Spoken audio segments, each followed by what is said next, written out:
எப்படிப்பா நீயே சொல்லிக்கிற?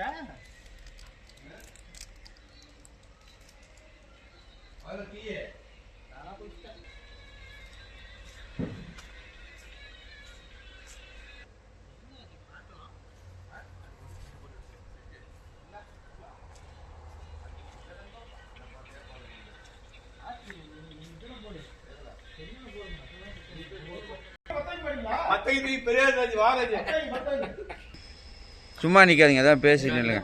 போகுதையா சின்ன கவுண்டரு என்ன அடுப்பு ஒன்றும் பத்த வைக்கிறாரு.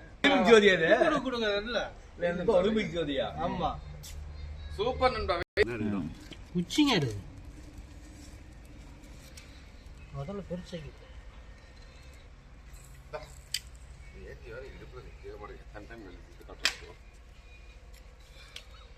ஆளுக்கு ஒரு மகாதேவா வாங்க பாட்டு போடலாம். கொடி எங்க நடலாம்?